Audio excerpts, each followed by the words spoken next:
Hey guys, Condos here. So just wanted to do another video. It's been a little while. Um, this particular song we're gonna do. I mentioned last week about doing this one, and it's one I definitely wanted to make sure I got to.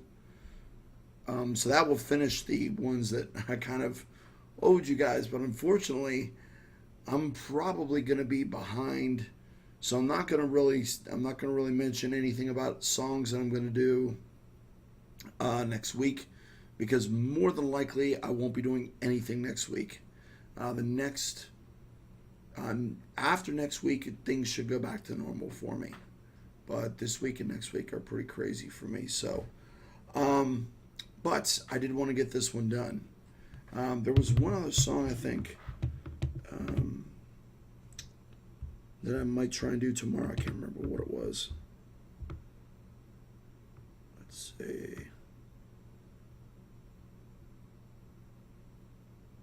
Nope. Nope, that's all of them. So, yeah, we'll do this one, and then I might have one tomorrow that's, I don't know, there's a bunch of people that I met through, um, through Vin and Sora's channel, like different artists and stuff. So, um, Gershok is one. I would like to do one of their songs. The other band, I don't know if it's a band, but I was talking to him earlier today. His name's Sarcast. He does music, I think, himself. So he had said about doing his most recent song. So we were talking about thrash. So I get the feeling it's kind of like a thrash thing, but I don't know. So that would definitely be a clean reaction. So might do that one tomorrow, just to knock that one out. So this song is called "On the Shores of Ithaca." The band is Quo Vadis. So Quo Vadis not around anymore. The band has since evolved into a newer band called Gone in April, who I definitely would like to do a reaction for. I don't know how much stuff is out there from them, because they're, I think, relatively new. I think they've only been around for like 2 or 3 years. They have a really cool video, but I have a feeling if I did the video that it would probably get blocked. I may try it anyways just to see what happens. But really cool band. It's the drummer from Quo Vadis who really, as you guys will hear, steals the show. And the bass player, Steve Giorgio. And I mean, saying that Steve is a bass player in a metal band is like stating that, it's going to snow in Wisconsin. He's in pretty much every metal band, it seems like, but he is a link between the two bands. Also, the female singer that Gone in April has, I think, also did some work for Quo Vadis. I don't know if she was on this album, but I know she was credited with on their Wikipedia page. So I think she did some stuff for them. But anyways, this song really cool, very technical, progressive death metal. They are from Canada, Quebec specifically. This is actually a live video, which is really cool. Don't get a chance to do too many live videos. Haven't actually seen this version of it. I know it's pro shot, so it should be pretty good. I don't know how good the band is live, so this is going to be an interesting one, really, for me. Let me get the mic closer. My voice is still not 100% back, so it's still a little raspy. Anyways, so these guys are very technical, and but yet at the same time also very melodic. So I really dug their stuff, and as a consequence, really liked Gone in April as well. So I think you guys are gonna like it. So this is On the Shores of Ithaca live. I'll put the video up on the screen here. All right, let's go.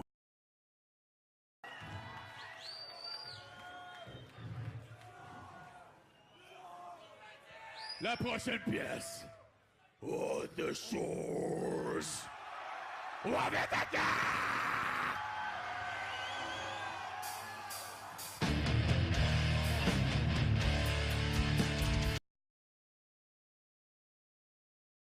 Come on, Montréal! Je vais vous voir trasher! Je vais vous voir surfer! Mais je vais vous voir aller comme des malades!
Merci.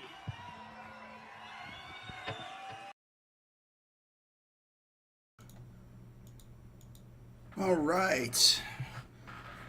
So, first things first. I was really looking to see how they would end that song because on the album it's a fade out, if I remember correctly. So they didn't really. It just sort of ended, but yeah, really.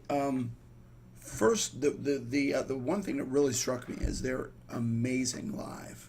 That I mean, because we're talking extremely high level, very technical death metal, and that was flawless to the album. I mean, it was like no perfect, which brings me to the insane thing, which is the fucking drums. They're unbelievable, man. The guy they call him Dr. Yannick. Dr. Yannick is one of the best drummers, like in metal, I think that I've heard. His stuff is so precise, technical, and just incredibly fast.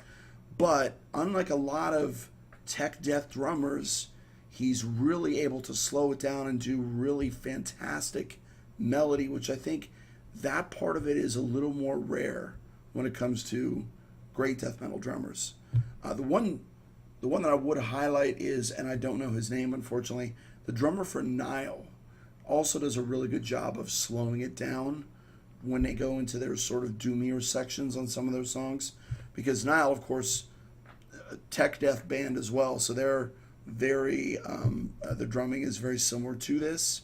I don't think he's quite as good as Yannick is, but I mean, still really great stuff.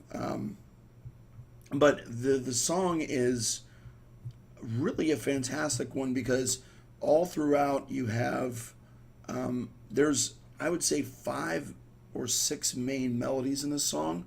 It's not a super it doesn't go all over the place.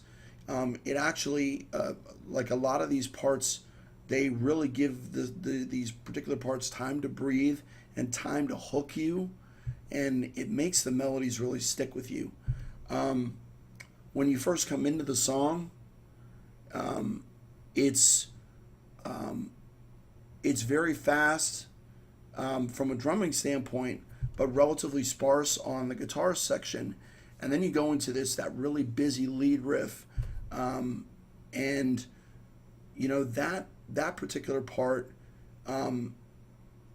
it stays for quite a while, and then it goes back into the sort of the more slower prodding riff that you had at the beginning, and then goes back to that main riff, the kind of lead riff, but it's faster, and there's a variance in between. There's that actual section evolves into a more difficult version of that particular section.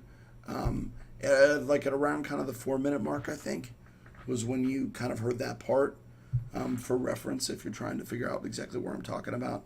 I didn't take notes for this one because this was basically a reaction for me because I have not heard this particular version of the song before.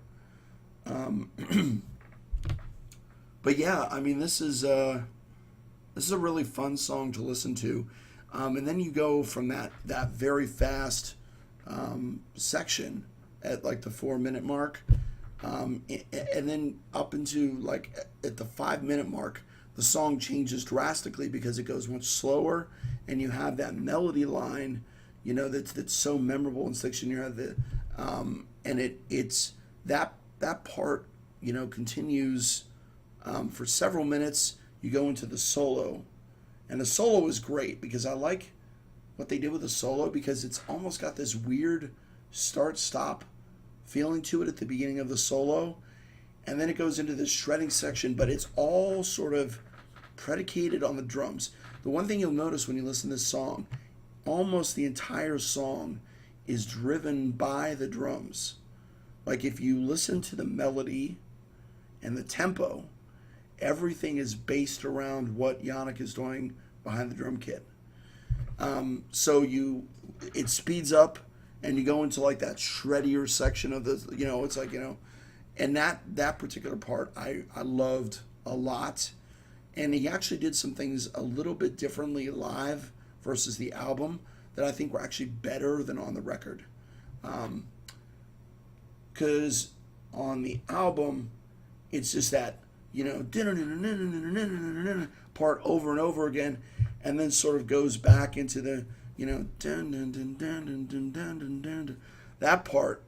But then on the live record, or on the live song, he adds a couple little flourishes at the end that kind of dovetails it nicely back into that melody that sort of frames that middle later section of the song. And then we go back into that main core melody, that simple, slow lead riff, the dun dun dun dun dun dun dun. That one kind of builds to the end of the song, and that is really basically, and you have, that's one part where you have a couple of sections where there is blast beats kind of going on underneath there, but they're sort of sporadic. He's very smart about how he utilizes blast beats like throughout the song, because there's only a couple sections where they're sustained. For the most part, it's like bursts, and it keeps you from getting mentally tired when you're listening to it. It's probably not a problem for people who listen to a lot of tech death because they're used to it. But for somebody like me who only casually listens to stuff like that, it's certainly a different, it's something to get used to.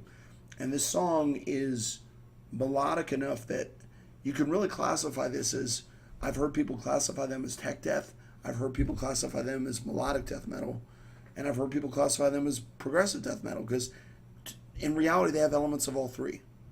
The only thing you can say for certain is they are death metal.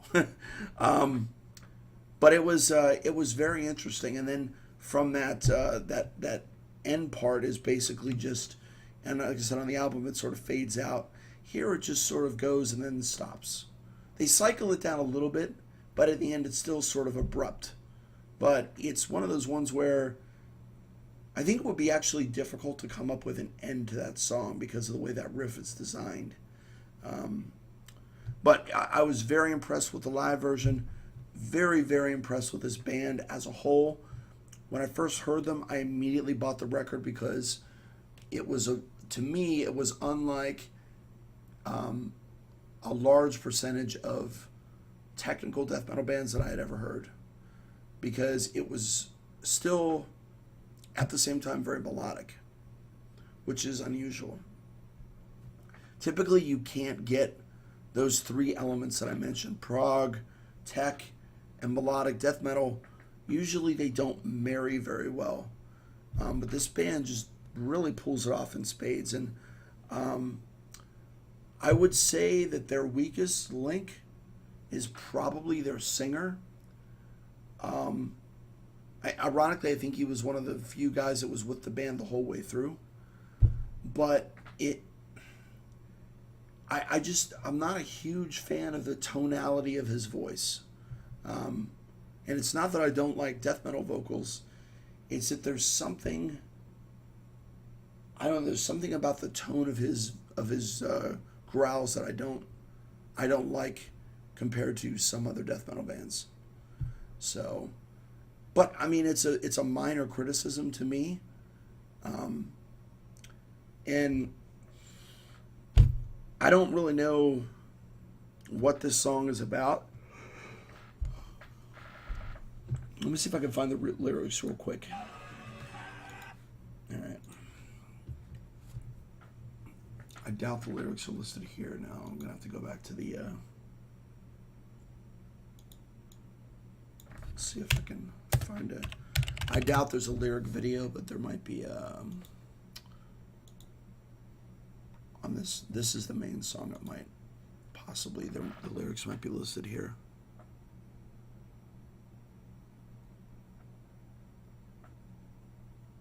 No.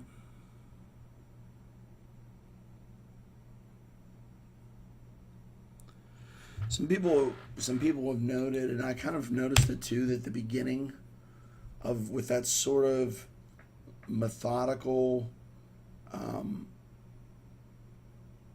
sinister, but but still relatively slow riff is somewhat reminiscent of Death, like kind of in the symbolic era, which I think is a pretty accurate assessment.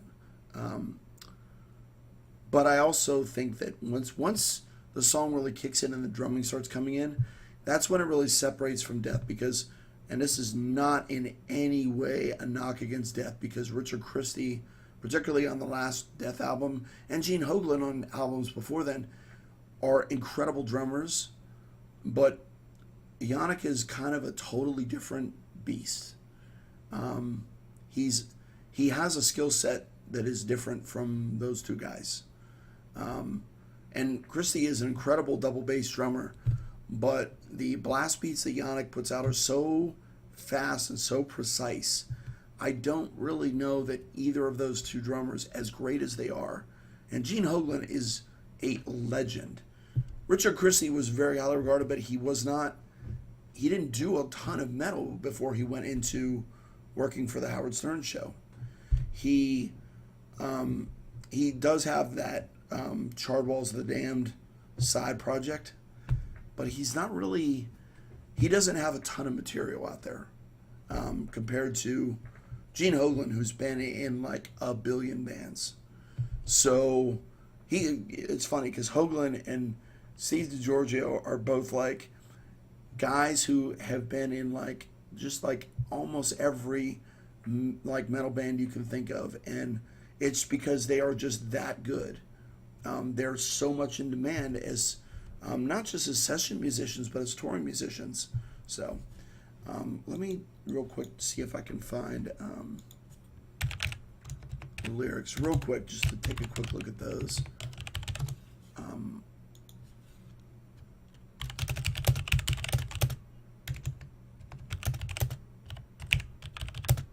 There we go. I'm going to show you the lyrics.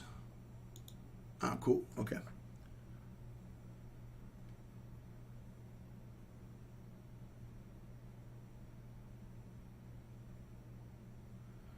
Interesting.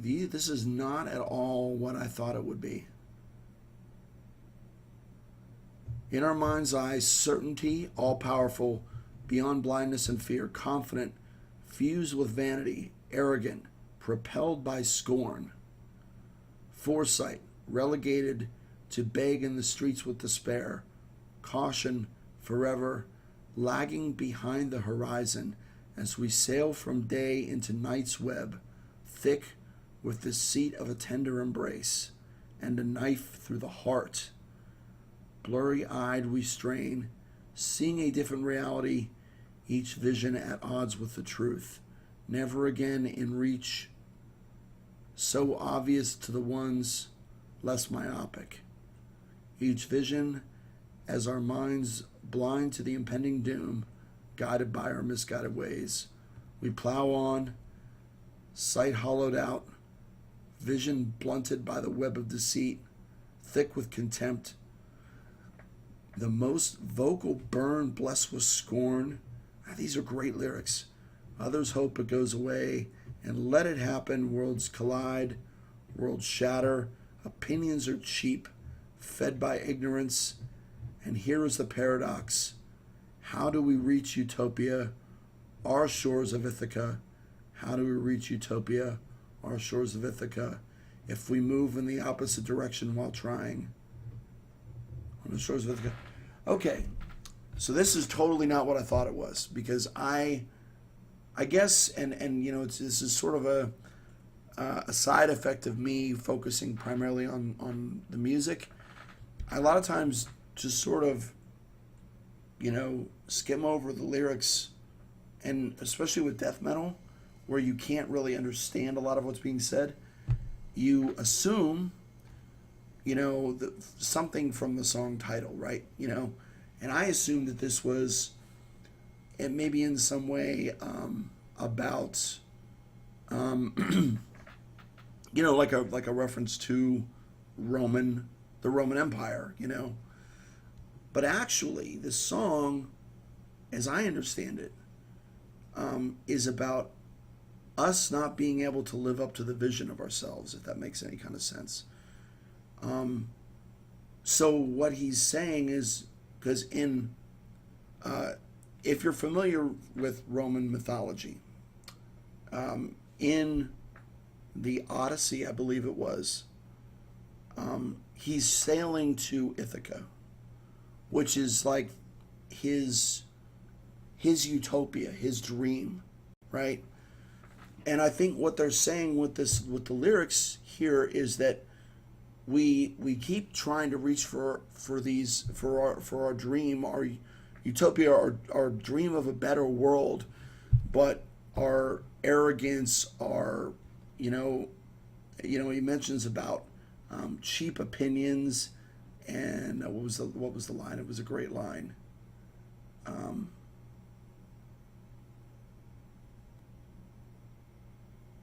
Opinions are cheap, fed by ignorance. That is such a great line, because what I think they're saying is that we're trying to build this better, at least we tell ourselves that we're trying to build this better world, this utopia, but we can't even communicate properly with each other. There's all this, so much deceit, scorn, contempt. These are all things that he says in the song, and it's all him trying to really peel away. I mean, and these are very, I feel like these are very atypical death metal lyrics, because there's not really much death metal thematically about this. I mean, musically death metal, but lyrically, I mean, this is really insightful stuff, and this is very pragmatic stuff about what's wrong with us as humans.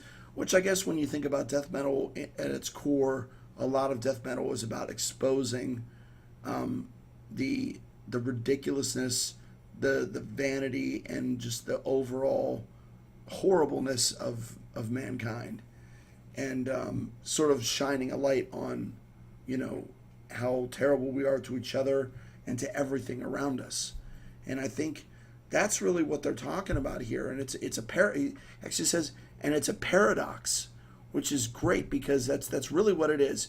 We're trying to go to this utopia, but yet we keep doing so many things to sabotage ourselves from making our world a better place.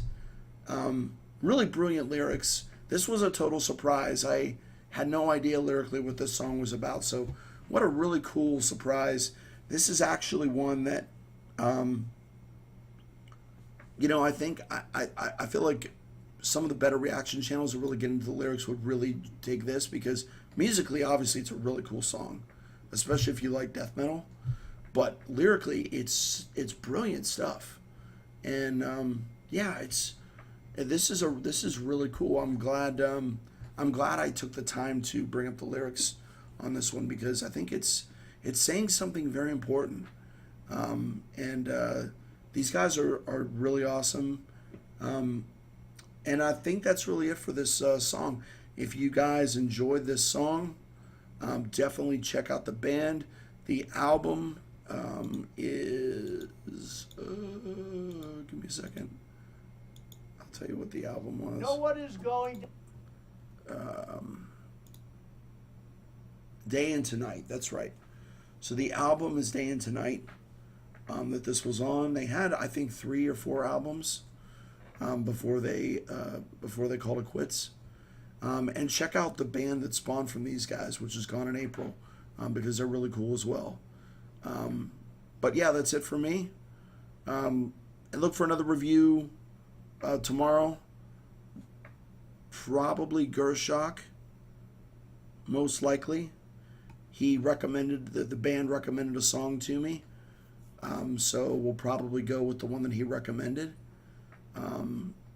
So yeah, this was actually a really cool breakdown and very surprising. I'm going to label this one as a reaction because in many ways it really is a first time look for me at some of this stuff. Here, first time hearing them live, first time looking at the lyrics and stuff. So I'm gonna bring this one up as a reaction. So yeah, this was really cool. Stay metal, guys. Calendar South.